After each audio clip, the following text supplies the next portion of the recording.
l'État français et la Commission européenne se servent d'une sorte de pouvoir discrétionnaire de censure que les grosses plateformes accordent aux États pour censurer les chaînes proches du Kremlin. Pas besoin de passer devant un tribunal ou devant une autorité indépendante, pas besoin de se fonder sur des tests quick en coupe de force. On note aussi qu'en Russie, le pouvoir a restreint l'accès à Facebook parce qu'il est mécontent des éléments de fact-checking publiés par la plateforme qui assimile à la censure. Alors, il censure pour lutter contre la censure. Ce que la Commission européenne et la France font sur une base légale assez douteuse ressemble donc à ce que fait la Russie de Vladimir Poutine. Moi, je ne reproche pas aux Ukrainiens de faire de la propagande, ils sont en guerre et c'est normal. Ce qui est beaucoup plus questionnable, c'est que les médias reprennent une information sans la vérifier, une information qui s'est avérée fausse. Salut, ça va ? Salut Gémile. Comment tu vas ? Ça va, jusqu'ici tout va bien. En tout cas, on attend au mieux une inflation folle, au pire un hiver nucléaire, mais ça va. Ouais. Du coup, avec toute cette nuit agitée, toute cette matinale incroyablement qui arrive devant nous, qu'est-ce que tu vas aborder comme sujet là ? D'abord, la concurrence des propagandes et la propagande qui s'ignorent, avec notamment le bannissement des médias RT et Sputnik de Meta, c'est-à-dire de Facebook et d'Instagram, en attendant peut-être la disparition totale de ces chaînes de télévision de notre paysage audiovisuel. Et ensuite, la question du règlement diplomatique de la crise actuelle et la remise en selle de l'Assemblée générale des Nations Unies face à la paralysie du Conseil de sécurité des Nations Unies en question. Alors go, on y va, on commence par la concurrence des propagandes. Alors oui, comme on le dit généralement, la première victime de la guerre, c'est la vérité. Et bien entendu, cela se vérifie en ce moment. Cela se vérifie en Russie, ce n'est pas surprenant, mais aussi sous nos cieux très démocratiques, alors que nous sommes aveuglés par notre bonne conscience et l'injonction de se sentir dans le camp du bien. Bien sûr. Avant de parler de propagande, parlons de censure. Depuis hier, la chaîne de télévision RT, qui s'appelait avant Russia Today, a été éjectée de Facebook et d'Instagram avant d'être bannie, on l'imagine, des autres canaux, notamment la Freebox, YouTube, etc. Et peut-être certains canaux satellitaires. Au commencement, il y a une annonce de Jean-Yves Le Drian. On l'écoute. Ce sont des outils de diffusion de guerre qui instrumentalisent, qui déversent des contre-vérités et qui sont en soutien de l'agresseur. Donc, il faut les interdire, bien évidemment. Mais il faut les interdire en européen. Et ça va être le cas dans les heures qui viennent. Et à Paris, il va y avoir une décision C'est une décision européenne qui s'appliquera dans toute l'Europe. À partir de quand ? Dans les heures qui viennent. C'est-à-dire que ce soir, Dans les heures qui RT, la viennent, télévision... je ne suis pas avec un chronomètre. Dans les heures qui viennent. Alors, Gémile, d'un point de vue formel, on se demande ce que c'est qu'une décision européenne quant à des décisions visant à censurer un média. Parce que c'est tout de même un précédent fâcheux, quoi qu'on pense de RT ou de Sputnik, des médias effectivement reliés au pouvoir russe. Et la décision en question, on en retrouve la trace, la décision européenne en question, on en retrouve la trace dans un discours d'Ursula von der Leyen, la présidente de la Commission européenne. Autre mesure sans précédent. Nous allons interdire dans l'Union européenne la machine médiatique du Kremlin. Russia Today et Sputnik, qui appartiennent à l'État, ainsi que leurs filiales, n'auront plus l'autorisation de diffuser leurs mensonges pour justifier la guerre de Poutine et planter la graine de la division dans notre Union. Nous développons donc des outils pour interdire leur appareil de désinformation toxique en Europe. Et là, il y a un hic, parce que l'autorisation ou l'interdiction des médias ne relève pas des compétences de la Commission européenne, mais de celles des États. Et en France, c'est l'ARCOM, l'autorité de régulation de la communication audiovisuelle et numérique, anciennement appelée CSA. L'ARCOM, qui est une autorité publique indépendante, c'est elle qui a le droit de bannir RT France ou Sputnik. En tout cas, RT France en lui retirant sa licence. Mais on ne retire pas une licence comme ça. Il faut monter un dossier publier, passer par une procédure contradictoire, etc. C'est d'ailleurs pour cette raison que RT disparaît de Facebook et d'Instagram, mais demeure sur la Freebox. En réalité, l'État français et la Commission européenne se servent d'une sorte de pouvoir discrétionnaire, de censure que les grosses plateformes accordent aux États pour censurer les chaînes proches du Kremlin. Pas besoin de passer devant un tribunal ou devant une autorité indépendante, pas besoin de se fonder sur des tests quick en coupe de force. Le problème est qu'à partir de ce moment, les États européens et la Commission européenne pourront récidiver ensemble ou isolément pour censurer les médias qui leur déplaisent, du moins sur les grosses plateformes. On se rappelle que Facebook a déjà par le passé invisibilisé, donc censuré des médias de gauche radicale en France. On note aussi qu'en Russie, le pouvoir a restreint l'accès à Facebook parce qu'il est mécontent des éléments de fact-checking publiés par la plateforme qu'il assimile à la censure. Alors, il censure pour lutter contre la censure. Ce que la Commission européenne et la France font sur une base légale assez douteuse ressemble donc à ce que fait la Russie de Vladimir Poutine. C'est de la censure pure et simple, une sorte de politique du fait accompli. On attend maintenant de voir ce que va faire l'Arcom, qui a déjà été mise sous pression par Jean-Yves Le Drian et avant ça par le sénateur UDI Laurent Lafont. Il se joue également là une tentative de reprise en main d'une autorité indépendante par le pouvoir politique. Cela va bien au-delà de la Russie et de Vladimir Poutine. Il faut noter aussi que les syndicats SNJ et SNJ-CGT sont en opposition avec la censure de RT, même si la CFDT est pour. Des syndicats qui ont compris qu'il pouvait y avoir des représailles russes, car les médias français, allemands, etc. ont des bureaux et des correspondants en Russie, et même des rédactions russophones qui pourraient se faire expulser de Russie au nom du fameux parallélisme des formes. Et au-delà de la Russie, ailleurs dans le monde, les journalistes de France 24, RFI, Deutsche Welle ou La Voix de l'Amérique, qui sont, quoi qu'on en dise, eux aussi des médias d'influence contrôlés directement par les États. France 24 et RFI sont contrôlés par le Quai d'Orsay directement. Mais en tout cas, ces médias pourraient subir les contre-coups de ces actes de censure. Oui, parce que l'argument massu contre RT, Sputnik et les médias financés par l'État russe, c'est qu'ils font de la propagande, je le cite, de guerre. C'est un fait assez bien documenté par des articles de confrères comme Olivier Tesquet, qui a publié dans Télérama, et Loris Guémard d'Arrêt sur Image. Mais ce qu'il faut noter est que RT est finalement comparé par ceux qui l'ont regardé, par les confrères qui l'ont regardé attentivement, qui ont scruté, à CNews. Mais qui imagine que l'on censure CNews? Pendant les différentes guerres de l'Amérique, des médias comme CNN et MSNBC ont relayé sans nuance la propagande de guerre de leur pays. On se rappelle aussi les mensonges de la guerre en Libye, par exemple sur Muammar Kadhafi distribuant du Viagra pour inciter son armée à procéder à des viols, ou sur des vrais faux charniers ou des crimes de masse douteux à Benghazi justifiant une entrée en guerre alors qu'il n'avait jamais existé en réalité. Dans une guerre, il n'y a pas des dictatures qui mentent et des démocraties qui disent la vérité. Et de toute façon, en dehors de leurs frontières, les démocraties expansionnistes comme les États-Unis et la France, qui sont des impérialismes, en fait, les démocraties expansionnistes ne sont pas des démocraties au-delà de leurs frontières. La propagande est partout. Je voudrais d'ailleurs qu'on appelle un journaliste qui s'appelle Fabien Lassalle-Humez, qui s'est intéressé particulièrement à une affaire qu'on pourrait appeler l'affaire de l'île aux serpents. Il est avec nous normalement par vidéo. Bonjour Fabien. Bonjour Sémile.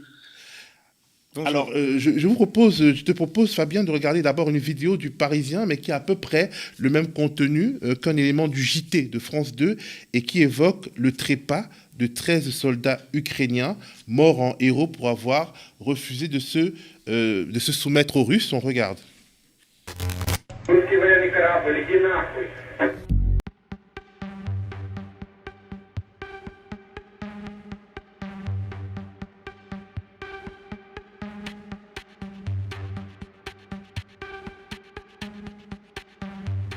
Военный корабль. Остров Вильный. Я русский военный корабль. Предлагаю сложить оружие и сдаться во избежание кровопролития и неоправданных жертв. В противном случае по вам будет нанесен бомбово-штурмовой удар. Вильный остров. Я русский корабль. Повторяю. Предлагаю сложить оружие, сдаться, иначе по вам будет нанесен удар. Как поняли меня? Прием. нахуй, иди нахуй.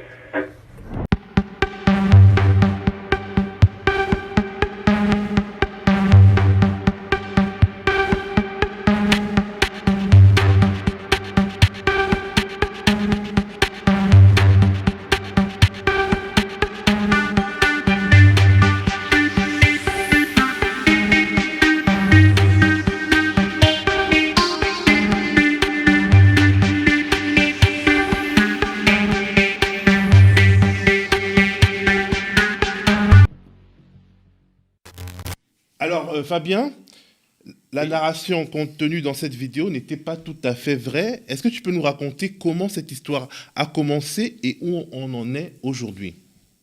Bon, en fait, moi, cette histoire, je l'ai découverte comme tout le monde au journal télé de France 2. C'était jeudi dernier, donc au début ou vendredi dernier, au début de la guerre. Donc, on a 13 soldats ukrainiens qui qui auraient résisté à une offensive d'un navire russe en leur disant va te faire foutre et qui seraient morts en héros sous les bombardements du dit navire russe en question.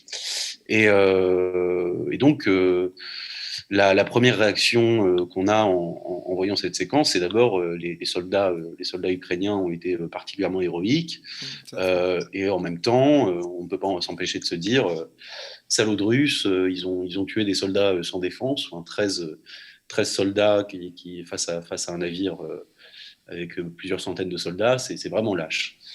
Et puis j'avais quand même un peu tiqué parce que c'est un petit caillou, l'île aux serpents, et déjà tactiquement, il n'y a pas un grand intérêt à le bombarder pour le prendre. Et ensuite,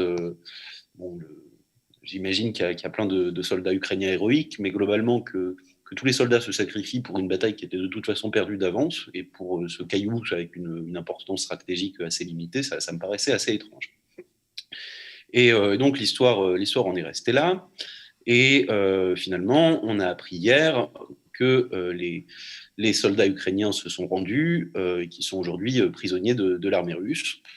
Et en fait, la quasi-totalité des médias mainstream ont relaté sans aucune précaution le récit de l'armée ukrainienne. Donc Ouest France a repris l'info telle quelle, Le Monde pareil, le Huffington Post a signé un article qui s'appelle « Les derniers instants de ces soldats émeuves », avec une vision vraiment l'idée de montrer l'héroïsme des soldats ukrainiens en question. Il y a juste le Figaro qui a repris la version russe, qui dès le début avait dit non, ces soldats sont prisonniers. Ils avaient fait un petit paragraphe pour relater aussi la version russe. Alors, ce qui est fou, c'est que la quasi-totalité des médias français et plus largement occidentaux racontaient une histoire fausse, et que RT, la fameuse chaîne de propagande RT, s'en est tirée de manière plutôt honorable sur ce coup, en tout cas. Bah, c'est toute l'ironie de l'histoire, c'est qu'à part le Figaro qui a repris quand même la version russe, l'ensemble des médias ont repris sans aucune précaution la version ukrainienne, ne l'ont pas présenté au conditionnel et ont établi ça comme si c'était un fait. Alors que RT France, ils ont relaté les deux versions d'une façon qui était plutôt équilibrée. Donc l'article en question d'ailleurs s'appelle « Que s'est-il passé sur l'île du Serpent ? Russes et Ukrainiens livrent des versions différentes ». Et en fait, il s'avère que c'est RT France qui était le seul média à vraiment avoir une version, à être dans la vérité et à mettre en équilibre les deux versions, avant que finalement la vérité soit sue de manière indubitable. C'est ça ? Tout à fait. Alors moi, je ne reproche pas aux Ukrainiens de faire de la propagande. Ils sont en guerre et c'est normal qu'ils utilisent la bataille de l'information pour à la fois mobiliser leurs troupes, faire de ces soldats des héros et en faire des exemples auprès de leur peuple, et en même temps pour montrer aux yeux du monde que le peuple ukrainien est héroïque, etc. C'est tout à fait normal que les Ukrainiens fassent ça. Ce qui est beaucoup plus questionnable, c'est que les médias reprennent une information sans la vérifier, une information qui s'est avérée fausse. Et quand on voit qu'aujourd'hui, c'est RT France qui est banni au terme d'une procédure absolument antidémocratique, en fait, ça répond à aucun jugement. C'est pas, comme vous l'avez dit, l'Arcom, anciennement le CSA, qui a décidé de dissoudre la chaîne, de la censurer.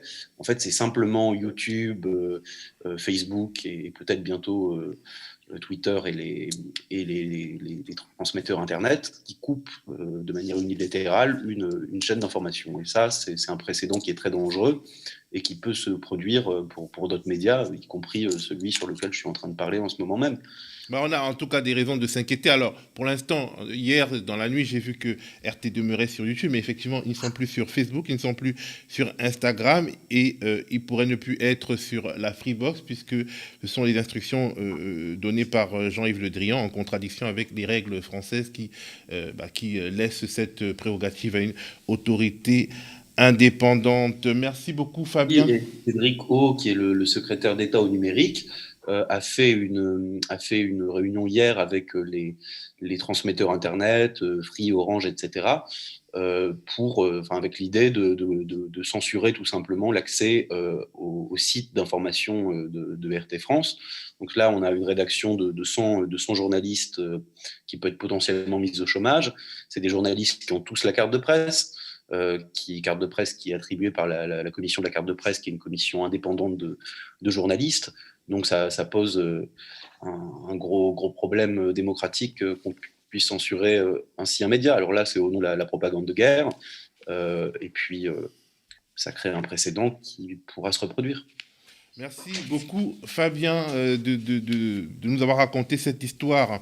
Alors, entendons-nous bien, l'idée n'est pas de dire que RT fait du bon journalisme et les autres du mauvais journalisme. L'idée est tout simplement de dire que les choses ne sont pas aussi simples que cela et que le pluralisme est notre meilleur rempart contre la désinformation, contre la malinformation. Le pluralisme, ça veut dire des médias qui nous plaisent, des médias qui nous déplaisent, des médias orientés, des médias un peu moins orientés, sachant que aujourd'hui, quand on regarde de toute façon la télévision, les chaînes d'infos en continu, les chaînes d'infos en continu, je ne pense pas qu'il y ait un pluralisme fou concernant cette guerre en Ukraine entre l'Ukraine, la Russie et l'OTAN d'une certaine manière. Alors, autre rempart contre la malinformation, un concept qui a le vent en poupe ces derniers temps, l'OSINT, c'est O-S-I-N-T.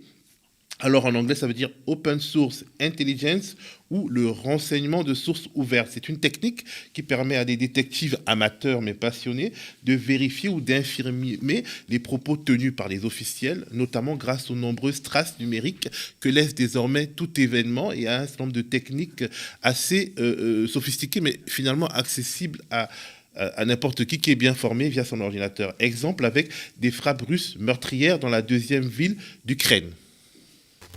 Ce 5e jour d'invasion russe de l'Ukraine. On l'a appris il y a quelques instants, moins 11 civils ont été tués dans des bombardements russes à Kharkiv. Kharkiv, c'est la 2e ville d'Ukraine. Information donnée par le gouverneur de la région, ville que les soldats ukrainiens disent avoir repris. Londres condamne fermement cette attaque. Les observateurs ont pu regarder les vidéos de cet événement depuis ce matin. Et avec nous pour en parler en plateau, Thomas Edoux. Bonjour Thomas. Qu'est-ce que vous avez pu trouver en regardant ces vidéos qui circulent de ces bombardements sur Kharkiv? Eh bien, effectivement, nous avons regardé ce qu'il s'est passé à Kharkiv ce matin. Nous avons analysé 2 séquences. La première, c'est une frappe qui a eu lieu au nord-est de la ville, à côté d'un centre commercial. Nous avons aussi regardé des débris de roquettes qui ont été vus pas très loin de cette attaque. Et donc, nous allons commencer par l'attaque. Tout d'abord, nous avons regardé cette vidéo qui a été filmée à Kharkiv. On peut y voir une attaque à la roquette avec de nombreuses explosions qui ont lieu quasi simultanément. On les voit sur ces images. Alors on ne connaît pas la nature exacte de cette attaque, mais il est possible que ce soit ce qu'on appelle des sous-munitions, c'est-à-dire plein de petites bombes qui sont larguées par une seule et même roquette. Cela sert habituellement pour déminer par exemple, mais c'est strictement interdit d'en utiliser sur des zones civiles.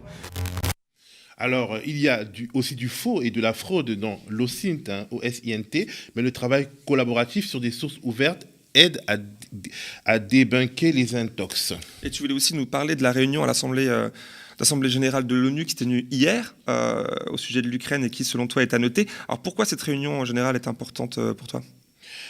Alors, elle est importante pour une raison simple, tout simplement parce qu'elle signe, comme d'autres faits par ailleurs, l'impuissance, voire la mort du Conseil de sécurité de l'ONU, une sorte de club des notables, des grands de ce monde de l'après-Deuxième Guerre mondiale. C'est le Conseil de sécurité, en fait, qui devait finalement nous éviter de nouvelles guerres après la Deuxième Guerre mondiale. D'abord, c'est quoi l'Assemblée générale des Nations Unies? C'est l'endroit où se réunissent l'ensemble des pays reconnus par l'ONU, qui sont au nombre de 193 aujourd'hui. Ils étaient bien moins nombreux au moment de la création des Nations Unies, avant les décolonisations de la moitié du XXe siècle. Alors, une des bizarreries du fonctionnement des Nations Unies, c'est que les 193 ont un rôle consultatif et les 15 membres du Conseil de sécurité, dont 5 membres permanents qui ont le droit de veto, c'est-à-dire les États-Unis, la Chine, la Russie, la Grande-Bretagne et la France, eh bien, ces 15 membres, en réalité, les 5 grands, ils ont un rôle décisionnaire. C'est très démocratique, les Nations Unies. L'Assemblée générale, en général, c'est pour faire joli. Mais là, le Conseil de sécurité est plus bloqué que jamais, vu que la Russie a le droit de veto et s'en est servi pour empêcher qu'une résolution de l'ONU soit, qu'un texte dénonçant l'invasion de l'Ukraine soit voté. Il faut noter qu'à cette occasion, la Chine et l'Inde, alors la Chine est un membre permanent du Conseil de sécurité, l'Inde ne l'est pas, les deux pays sont d'égale importance numérique, mais bon, la Chine faisait partie des vainqueurs de la Deuxième Guerre mondiale et l'Inde était encore une colonie à l'époque. Alors la Chine et l'Inde se sont abstenus au Conseil de sécurité et des pays se posant ainsi en pays non alignés. Alors, les Occidentaux passent désormais par une assemblée générale qu'ils méprisent en général. On se rappelle que c'est cette assemblée générale qui prend depuis des décennies des résolutions non appliquées dans le cadre du conflit israélo-palestinien, pour la simple raison que, en réalité, cette assemblée générale n'a aucune sorte de pouvoir contraignant. Bref, ils passent donc, les Occidentaux, par cette assemblée générale pour accentuer la pression sur Vladimir Poutine. Poutine qui finalement donne l'impression d'avoir le monde entier contre lui.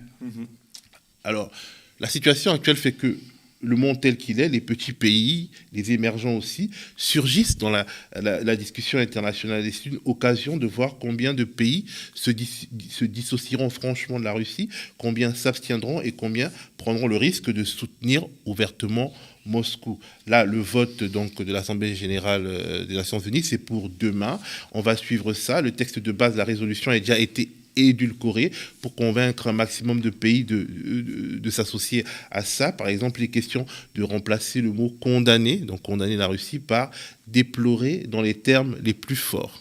Eh bien, merci Théophile pour cette riche première partie d'émission.